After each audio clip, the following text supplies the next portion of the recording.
Understand, family, that if you do not inform yourself, somebody is going to inform you. And the same thing applies for your rights. If you do not inform yourself of your rights, somebody is going to read your rights to you. And at that point, it's too late because you do not know the position you put yourself in. You do not know what you have to stand to lose or what you have to stand to gain. And this comes from a simple matter of establishing perspective. When you establish perspective in a situation, and it is a top-down perspective, a bird's eye perspective, you can see the situation from a unique point that is different from what you are currently experiencing in real-time first-person view. So, imagine a world where you are exhausted. You've been working 2 jobs just to keep up, and you're still falling behind. Debt is just rising by the day, and it is seemingly getting worse with no end in sight. Then imagine out of the blue comes a new program offered by the government, and it is a form of debt relief that will forgive all of your debt, student loan, medical, otherwise, any type of debt. It'll be wiped clean, erased, like it never existed. And the only contingency is that A, you give up all of your assets now and moving forward. And B, you become compliant with all other scheduling and disseminating of information according to their schedule, right? So you know things, you receive things when they want you to.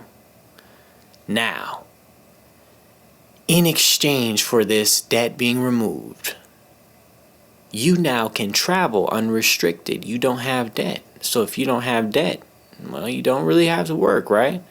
If you do work, it's simply because it's something to do rather than something you have to do. And the difference this is going to make is it's going to put you into a state of ease, right? It'll allow you to have that fresh start in essence. But you got to think about what it's costing you. You will own nothing and love it. This is the whole theme that is buzzing right now within the universe, because this is what everything is shifting towards. And this is what the governments and the elite are providing justification for through the use of psychological operations and market manipulation. Everything we engage with when it comes to trading or commerce happens within the sea of commerce. You are selling within your vessel, your ship, through the sea of commerce. And as you sell through the sea of commerce, your value is questioned constantly because you are comparing your value to others. What is the value of a homeless person in a society? What is the value of a homeless doctor in a society? Are their values inherently different? If humans aren't ethically obligated to morally improve themselves, how do we determine the value of a human? Is it by their earnings? By their debt to income ratio? Their credit? Their reputational score that is built again and given by corporations who have a controlling interest into these different programs? Does that make sense to you? Does a program that would erase your debt solve all of your worries, but in exchange you own nothing? You give up your right to own anything. But hey, you're debt free, right? You don't have to work. You just got to do what you're told. It's what you're already doing, right? You're already showing up to a place that you don't want to be at a certain time that you don't want to be, and trading your time for money. Leveraging your time for money. Knowing that there's only 24 hours in a day, and even if you got paid $1 million an hour, it wouldn't matter. Because unless you work, that money doesn't come. And that's the problem. Most Americans, most people in general, have one stream of income. And so people have seen how close to poverty they truly are. They're not as detached and distant as they like to believe they once were. And as this gap begins to close more and more, my prediction is that the middle class is going to be eradicated. There will be no more middle class. There will be the wealthy and the poor. It will be even more of a polarizing shift because now the information is available. If you were not financially literate, now the information is available. All the information is accessible, but must be consumed and understood and applied by the individual in order to be effective.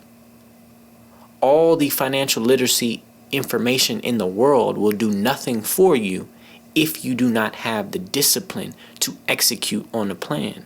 If you have the discipline to execute on a plan, follow through, no matter the circumstances, you will be good. If not, it is about cultivating the trust and removing the dependence on anything external outside of yourself. You can create jobs that you didn't even know existed or had a need. But it's simply understanding and tuning in to what you desire and what has been placed upon your heart by the universe. Nothing is by accident. So if there is something that you want to see through, if there is a sector that doesn't exist and you wish it existed, that is your cue for you to create that, because somebody else also wished that what you wish existed. However, they may not have the skills or the know-how to put all the pieces together. And if you do, it is your duty, your obligation to put the pieces together and to show others that it can be done. Because just by putting the pieces together, just by showing people that you can complete a puzzle, the puzzle of life, it will encourage people to try and at least move their pieces around, at least see where some other pieces fit. It will reinvigorate the passion within these individuals who have lost themselves to the rat race, chasing the money, chasing the debt, right? Saving. It's like broke people spend all of their money on consumables or essentially distractions. And then you've got essentially middle class who save, which is great, right? Saving is good until something happens and it wipes your savings account out instantly. And then you've got the people who are wealthy, and these are the people who invest. They understand that, hey, let me minimize my expenses down to 10%. Everything else, let me invest because I have a plan. And despite how bad things look in the present moment, despite the debt, all of this, money doesn't exist. You give it value. So why would you give so much value to other people's debt but not give value to your own credit? You are your own bank. You are your own entity. You can be all of these things for yourself, but it starts with believing you can. If you believe that you need somebody to hold your hand, well, then you're always going to need somebody to hold your hand. If you think that you can do it by yourself, again, you may stumble, you may fall. But as long as you're falling forward, you're making progress. And that's all that matters. So just imagine a world where you live debt-free, but in exchange, you own nothing. Is that somewhere you want to be? Does that sound like heaven to you? Let me know in the comments below.